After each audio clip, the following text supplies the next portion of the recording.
우리 옆에 사람을 인사하십시다. 9월에 축복을 받기를 바랍니다. 제 마음에 그런 생각이 들어요. 주일날 오실 때 꼭 성도들끼리 전화하고 좀 왔으면 좋겠어요. 왜냐하면 젊은이들이 오늘 많이 안 보여요. 8월달에 휴가 갔다 왔는데 또 가. 가을 날씨 좋다고. 10월달에 또 가는 거예요. 그 돈이 다 어디서 났는지 나는 먹고 쓰는 데만 채운 것 같아서 참 안타깝기도 하고. 하여튼 9월의 승리자가 되시기 바랍니다. 몇 번 오고 참 잘 오셨습니다. 사랑하고 축복합니다. 오늘 본문에 나오는 이야기는 유다의 이야기입니다. 유다에게는 아들 셋이 있어요. 엘이라고 하는 아들과 오난이라고 하는 아들과 셀라라고 하는 아들, 이 세 아들이 있습니다. 그런데 큰 아들 엘이 다말이라고 하는 여인과 결혼을 했는데 자녀가 없이 이 아들, 큰 아들 엘이 죽습니다. 그래서 유대의 관습에 따라서 둘째 아들 오난이 형수와 결혼을 해서 대를 잇게 되었는데 자식을 낳아도 자식이 아니라 형의 자식이 되어지는 겁니다. 그래서 아이를 가지지 않으려고 오난이 밖에다가 설정을 해요. 실수로 한 것도 아니고 이 둘째 아들 오난이 임의적으로 고의로 늘 그렇게 하는 거예요. 이것을 보신 하나님이 악하다고 생각해서 하나님께서 이 오난이라고 하는 둘째 아들을 죽이셨어요. 이제 셋째인 셀라를 다말에게 주어야 하는데 아버지의 심정으로 보니까는 유다가 그 아들도 죽을까봐 겁이 났어요. 그래서 셋째 아들이 아직 어리고 그리고서는 며느리인 다말에게 한 가정을 이루기가 두려워서 이 다말이라는 며느리를 친정으로 보냅니다. 그러면서 장성하면 셋째를 주겠다고 했지만 그 약속을 어기고 세월이 지났어요. 유다가 자기의 양털을 깎으러 딥나라고 하는 곳으로 올라가는데 이 소식을 며느리가 되는 다말이 소식을 듣습니다. 그래서 다말이 창녀로 이제 분장을 하고 시아버지를 유혹을 하는 거예요. 시아버지 유다를 유혹합니다. 유다는 마침 가진 것이 없어서 도장과 끈과 자기가 들고 있는 지팡이를 저당 잡히고 창녀에게 들어가요. 저당물을 찾으려고 염소를 친구를 통해서 보냈는데 그곳에는 창녀가 없다고 말합니다. 자, 그런데 석 달 후에 이 유다의 며느리 다말이 임신했다는 소식을 듣고 이 시아버지가 되는 유다가 노발대발하면서 이 며느리 다말을 죽이라, 불로 태워 죽이라고 합니다. 그때 다말이 도장과 끈과 지팡이를 보이면서 이 물건의 주인이 임신을 시켰다, 그렇게 고백을 해요. 유다는 그것이 자기 것인 줄을 알고서 며느리를 죽이지 아니하고 용서를 합니다. 아내가 아니고 며느리를 통해서 대를 잇는 이 유다의 이야기를 보면서요, 이것이 성경에 첫머리가 되는 창세기에 기록되어 있어요. 그리고 신약의 성경에 마태복음 1장에 가서 보면 이 유다와 며느리의 사이에서 태어난 그 아들의 이야기가 거침없이 나옵니다.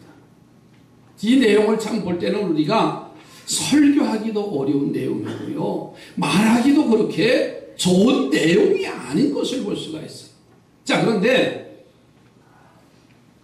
그의 후손들이 다윗이 태어나요. 그리고 더 나아가서는 예수 그리스도의 탄생이 이 유다의 자손을 통해서 이루어지는 것을 볼 수가 있습니다. 여러분, 유다같이 부족한 사람에게 하나님이 은혜를 베풀어 주셨다는 거예요. 그리고 우리가 읽기도 민망스러운 이 이야기를 성경의 첫 부분에 기록하신 하나님은 우리들에게도 유다와 같은 은혜를 주시겠다고 약속을 하십니다. 저는 그래서 이 아침 복을 받은 유다의 이야기에 대한 말씀을 드립니다. 어떻게 그가 그런 행동을 통해서라도 하나님이 그의 후손들에게 복을 주셨는가? 첫째는 첫 단추를 바로 꿰는 것이 중요합니다. 오늘 창세기 38장 1절, 2절, 3절 말씀을 좀 보실까요?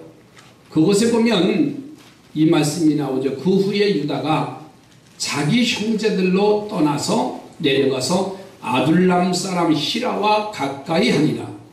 유다가 거기서 가나안 사람 수아라고 하는 자의 딸을 보고 그를 데리고 동침하니 그가 임신하여 아들을 낳음에 유다가 그의 이름을 뭐라고 줬다고 그랬어요? 엘이라고 줬습니다. 그러니까 유다의 첫 번째 아들이 엘이라고 하는 아들입니다. 그런데 유다가 형제들과 1절에 보니까 따로 떨어져 이방 사람들과 친구가 됐어요. 사람은요, 환경의 영향을 참 많이 받는 존재입니다. 그래서 어떤 환경에 처해 있느냐가 중요합니다. 좋은 환경에 처하면은요, 좋은 영향력을 받게 됐어요. 나쁜 환경에 처했으면은요, 나쁜 영향력을 받게 됐어요.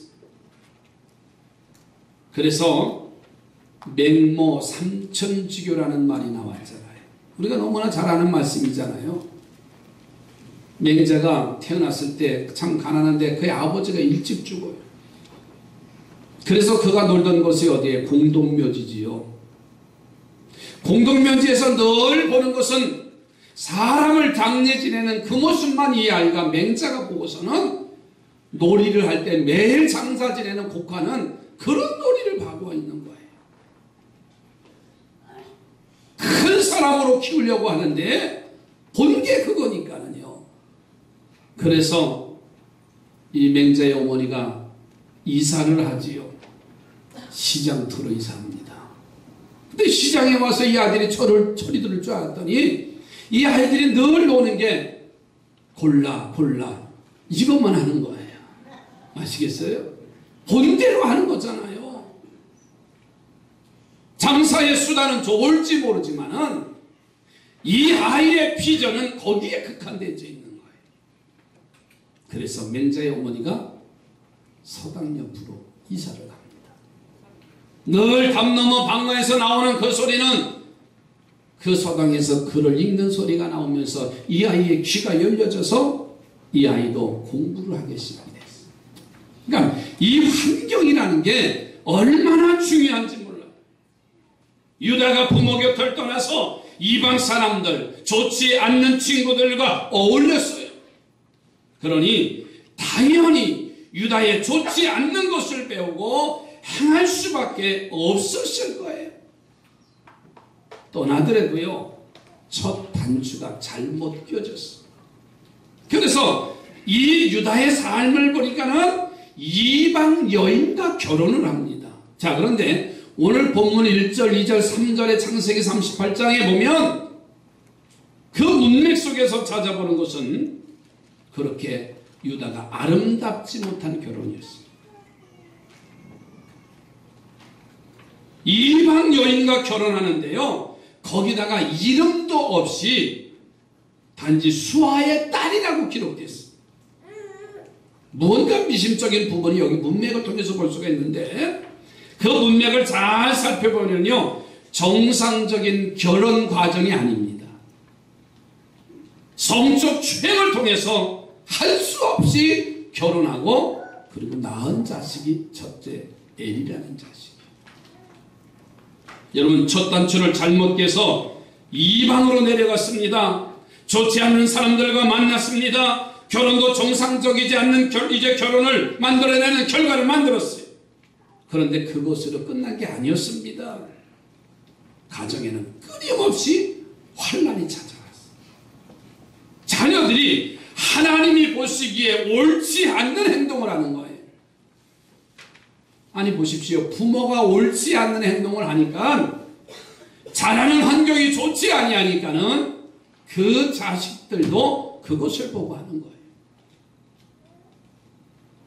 내 부모가 알코올 중독자면은 지겹도록 그 아픔 속에 봤으면 나는 커서 그렇게 되지는 말아야지. 그런데 그 자식이 알코올 중독자가 돼. 내 부모가 가슴 아프게 했으면 나는 그렇게 하지 말아야지 하면서도 우리는 여전히 그 속에서 죄에 동참하고 있는 게 우리인 거예요. 여러분, 환경이라는 게 이렇게 중요해요. 유다에게 있어서 첫 단추를 어떻게 끼느냐? 좀 더디면 어때요? 좀 가진 것이 없으면 어때요? 내가 배운 것이 없으면 좀 어때요? 내 인생의 첫 단추를 잘 끼면 우리 후손들에게도 아름다운 결과를 가져올 텐데. 그런데 이 큰아들 엘이 하나님의 눈에 벗어났어요. 자, 보십시오. 7절 가서 보세요. 유다의 장자 엘이 여호와 보시기에 악함으로 여호와께서 그를 뭐하신지라 죽였다 그랬어요. 얼마나 예리했겠으면요 하나님이 심판하셨겠어요. 여러분, 병약해서 몸에 병들어서 병으로 인해서 일찍 단명했다고 한다면 그래도 이해가 가요. 그런데 이 유다의 아들 엘이 그의 행동 보기에 하나님이 너무나 악한 짓을 하니까는 그를 쳐서 그의 생명을 이제 끌어갔어요. 그리고서는 대를 잊지 못하게 했어요. 여러분, 첫 단추의 삶 얼마나 중요한지 몰라요. 그래서 유다는 며느리 다말을 불러다 놓고서는 둘째 아들인 오난에게 이제 대를 잇게 하는 모습을 볼 수가 있어요. 이것은 이스라엘의 전통입니다. 이스라엘 백성들은요 지금 이방인들이 사는 가나안 땅에 들어와 살고 있어요. 숫자적으로 적으니까 이스라엘 사람들이기에 이방인과 결혼을 피하기 위해서 대를 잇는 특별한 전통을 가지고서는 이제 대를 잇는 형이 죽으면 그 동생이 대를 잇도록 했어. 그것은 만일 장자가 대를 잇지 못하고 죽으면 둘째가 형수와 결혼해서 아이를 낳아 장자의 대를 잇는 전통인데, 그래서 예수님 때에 보면 부활이 없다고 주장했던 사두개인들이 와서 예수님에게 질문을 합니다. 사람이 만일 부활이 없다면 이런 경우에는 어떻게 됩니까? 하고 질문을 하는데 그 질문의 내용이 뭐냐면 어느 집에 7 형제가 있는데 큰아들이 아이를 낳지 못하고 죽었어요. 그래서 둘째가 대를 이어서 가정을 이루려고 형수와 함께 사는데 거기도 자식이 없어요. 마지막 7번째까지 아들을 낳지 못하고 죽었다는 거예요. 자, 그러면 부활에서는 이 여자는 누구의 아내가 됩니까? 이런 질문을 해요. 예수님께서는 답을 하시기를 너희가 부활도 하나님도 잘못 알고 오해한다고 하면서 하나님의 나라는 먹고 마시고 시집가고 장가가는 세상의 나라가 아니다 이렇게 대답했어요. 그러니까 동생이 대를 잇기 위해서 형수와 결혼하는 것은 예수님 당시에도 이 유대의 전통으로 내려와 있어요. 자, 그런데 오난도 악한 사람이었어요. 자기가 형수와 결혼해서 아이를 낳아도 자기 아들이 되는 것이 아니라 형의 아들이 되니까는 왜 내가 그런 억울한 일을 하느냐 하면서 부부관계를 하지 않고 아이를 갖지 않고 밖에다 설정을 했다 그랬어요. 여러분 9절 10절의 내용이에요.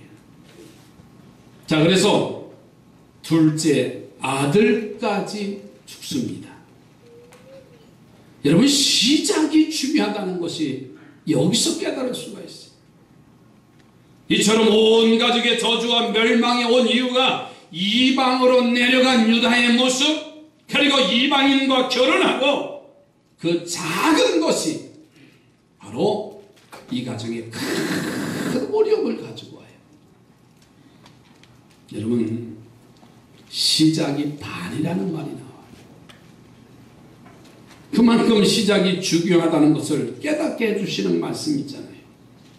이제 우리는 무엇을 할 때마다 다시 한번 나를 돌아보고 하나님의 뜻을 찾아보시고 첫 단추를 꿰시기를 주의 이름으로 축원합니다. 옆에 분하고 축복하시며 첫 단추를 잘 꿰시기 바랍니다. 이 첫 단추에 인생을 잘못 껴서 수없이 눈물 흘리고 고통당하는 사람들도 수없이 보잖아요. 좀 더디면 어떤가요?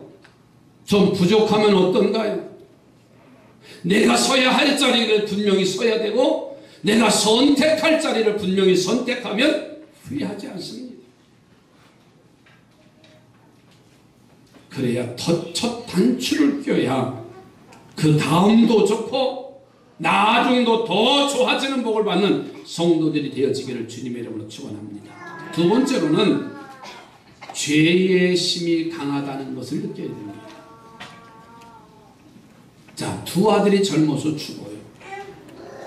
유다가 겁이 나서 대를 잇자고 며느리에게 둘째를 주었는데 그도 죽으니까 셋째 셀라를 주는 것을 미룹니다. 이 아이가 아직 어리니까는 아니 이 유다 아버지의 심정은 큰아들도 죽지요 둘째 아들도 죽지요 그러니까는 안 하기로 마음 먹었어. 그래서 며느리를 어떻게 해요? 친정으로 보내는 겁니다.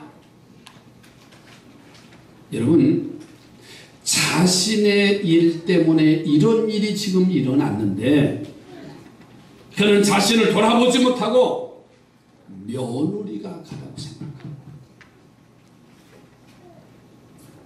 네. 아버지 시아버지 유다가 잘못 행동했음에도 불구하고 애꿎은 며느리가 집안 잘못 들어왔대요. 큰아들 죽지요 둘째 아들 죽지요 셋째도 죽을까봐. 셋째가 장성하고도 그는 약속을 지키지 않습니다. 세월이 지나서 유다가 뒷나로 양털을 깎으러 갑니다. 이 며느리 다말은 이미 유다가 약속을 지키지 아니하려는 것을 이미 알았어요. 그래서 시아버지가 뒷나로 올라가서 양털 깎으러 온다는 소식을 듣고서는 이 며느리가 가부의 옷을 던져버리고 그 동네는 창녀도 없다고 나왔는데 창녀의 옷을 입고 곱게 변장하고 시아버지를 유혹하는 거예요. 어떻게 유혹한 줄 아세요? 어느 날 갑자기 얼굴 화장이 바뀌어졌어요. 눈썹에는 그 뭐예요? 속눈썹을 붙여가지고 어서 오세요 하면서 막 어서 오세요 하면서 전에 시험 며느리가 아니라 한번 생각해 보세요. 유혹하려면 여러분 보세요. 창녀를 본 유다는 어떻게 됩니까? 그냥 지나쳐야 되잖아. 아멘도 안 하는 거 봐요. 창녀를 보면 지나쳐야 되잖아. 아멘 나올 때까지. 유혹하는 것이 있으면 지나쳐야지. 왜 거기다 관심을 둬요? 보세요. 유다는 아내를 잃어버리고 외로웠어요. 유다는 그 유혹을 이기지 못하고 어서 오세요 하는 그 자리에 들어갔어요. 사람의 행동이 바뀐다는 게 그렇게 어렵다는 겁니다. 즉 죄를 이기기가 이렇게 어렵게 죄가 강하다는 사실을 여기서 말씀해 주는 거예요. 여러분 15절 16절 말씀을 보십시오. 유다가 그를 보고 창녀로 여겨 길 곁으로 그에게 나가이르되 청하건대 나로 내게 들어가게 하라니 그의 며느리인 줄을 알지 못했다. 예? 청년 시절에 수하의 딸을 강탈했던 유다는 이번에도 고개를 넘지 못하고 큰 실수를 범하는 거예요. 죄의 심은 강합니다. 당시 유다를 보세요. 빈손이었어요. 장녀에게 들어가서 돈을 줄 게 없었어요. 남자로서 해포는 해야지요. 그러니까 도장과 끈과 지팡이를 저당을 잡히는 거예요. 그래서 그때부터 저당이 나온 거예요. 네? 없으니까 이거라도 야 내가 가지고 올 테니까 야 나 몸 좀 풀자 해포 좀 하자 하면서 이기지 못하고 여기 들어간 거예요. 다른 말로 왜 산 거예요? 17절 18절 보세요. 여러분 외상거래도 마다할 수 없을 만큼 죄악의 힘이 강한 거예요. 줄 것이 없으면 그냥 지나가도 되잖아요. 그런데요 그 있는 거 다 해가지고 오늘날 같으면 핸드폰 맡기고 가서 그 짓 하는 거예요. 내가 꼭 찾아오리라. 여러분 청년 시절에 지은 죄악이 며느리를 보고 노년이 됐어도요 여전히 강력한 힘으로 죄가 다가온다는 사실을 우리는 기억하시기 바랍니다. 옆에 사람하고 죄의 힘이 이렇게 강합니다.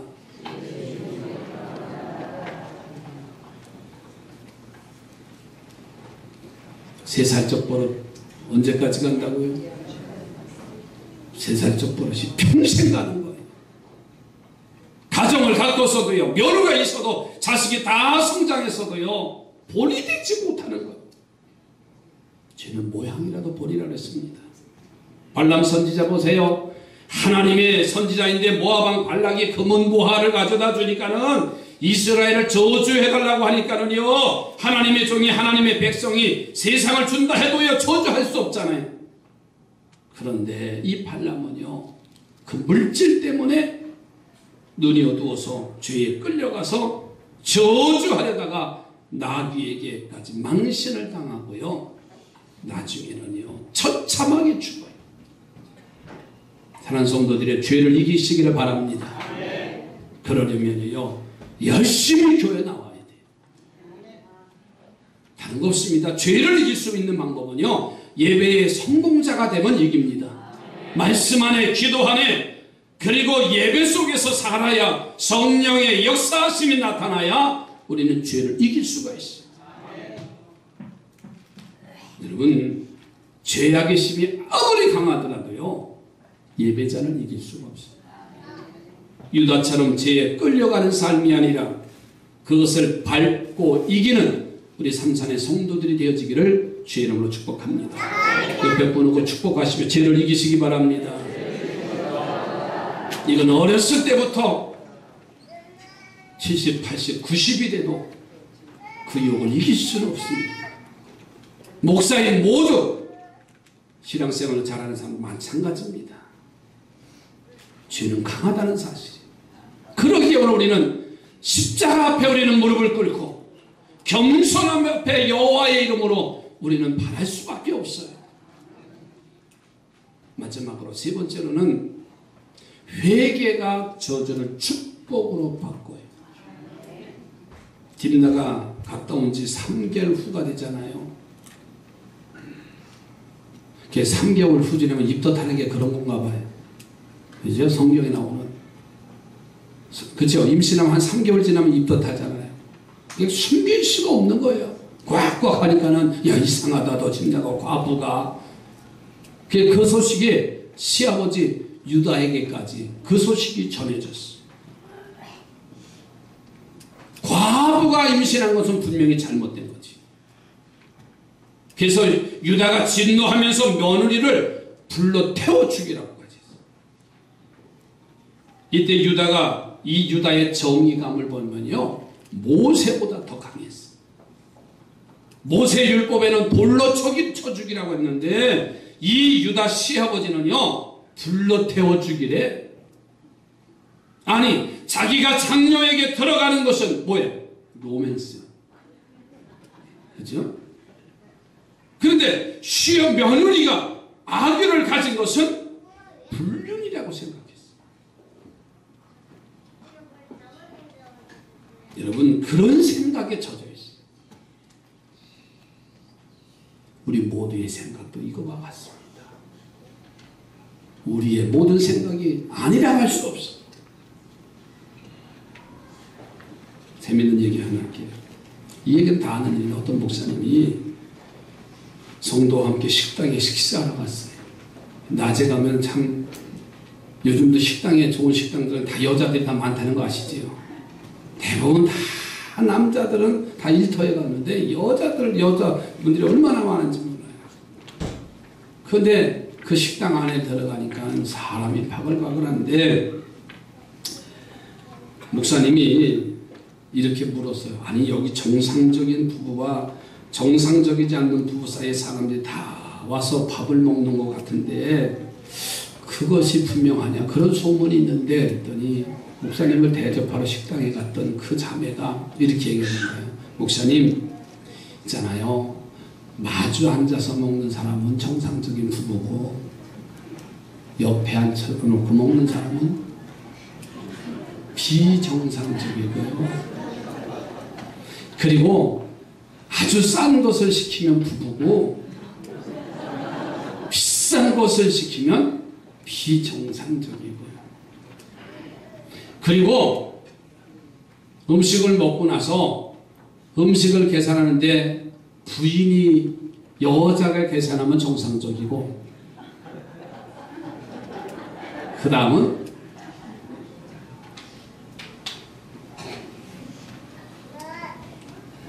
그러면서 이제는 이 자매님이 목사님 뭘로 드실래요? 이렇게 물어보더래. 목사님이 뭐라고 해요? 목사님도 벌짝이야. 불륜으로 주세요. 그랬더니.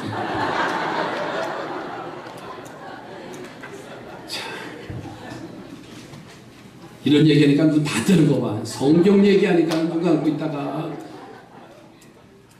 여러분, 그런데 끌려나가는 이 며느리가 이 뱃속의 아기 아버지가 이 사람입니다 하면서 도장과 끈과 지팡이를 내보이는 거예요.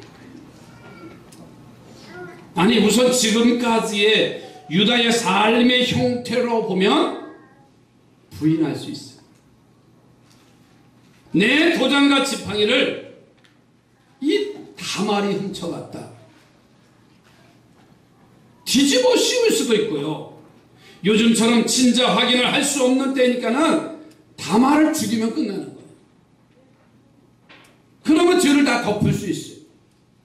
자, 보세요. 그런데 유다는요, 지금까지의 죄를 다 씻을 놀라운 결론을 내려요. 여러분, 26절의 말씀을 보세요. 유다가 그것을 알아보고 도장과 끈과 지팡이를 보고 말합니다. 그는 나보다 옳도다. 내가 그를 내 아들 셀레하에게 주지 아니하였음이라고 다시는 그를 가까이 하지 않았다. 그냥 다말이 옳다는 말이 아니라 나보다 더 옳은 사람이다. 이 말이 뭔지 아세요? 자신의 잘못을 그제서야 인정을 하는 거예요. 장녀에게 들어간 자신이 잘못되었고 셀레아를 다말에게 주지 않는 것이 잘못됐다는 것을 이제서야 고백을 하는 거예요. 여러분, 이 회개에 자신의 잘못을 인정한 유다이기 때문에 하나님이 그 후손을 축복을 하시는 거예요. 우선 넷째인 장자지파에 복을 주셨잖아요. 그래서 믿음의 조상 아브라함이 가졌던 가장 비옥한 헤브론 땅이 유다지파의 땅이 됐고, 다윗을 나귀하셨고 이스라엘 왕으로 세우셨고 시드기야 왕까지 22대까지 그 혈통을 이윽게 하셨고, 그 가문에서 예수 그리스도가 탄생이 되셨어요. 여러분, 기독교는 과거가 중요하지 않습니다. 하나님은 과거를 중요하게 여기지 않으세요. 현재와 미래를 더 중요하게 여기세요. 그래서 과거의 우리 죄는 다 예수님의 보혈로 씻어주시고요, 우리의 전력은 과거는 전혀 언급도 아니하시고요, 우리를 의롭다고 하나님의 자녀로 세워주셨습니다. 사랑하는 성도들이요, 이 하나님을 믿으시기 바랍니다. 그리고 우리가 모두 열심히 회개하면 돼요. 그리고 남의 잘못은 작게 보고요, 내 잘못을 크게 보고 회개하면 되잖아요. 그래서 나의 잘못을요, 우리는 하나님 앞에 진실하게 내려놓으면 되는 겁니다. 그래서 나의 회개로 인해서 여러분의 자녀들이 복을 받는 복의 근원이 되어지시기를 바랍니다. 복의 조상이 되시기 바라요. 그래서 참 읽기도 민망한 이 유다의 이야기를 아마 제가 설교는 처음 얘기했을 것 같아요. 유다가 왜 복을 받는가? 우리는 허물이 많고 죄로 인해서 죽을 수밖에 없는 자들인데, 이 땅에 예수 그리스도를 보내주셔서 그 예수 그리스도를 믿고 고백하면 나뿐만 아니라 오늘 우리의 후손들까지 복을 주신다는 거예요. 기도합니다. 하나님의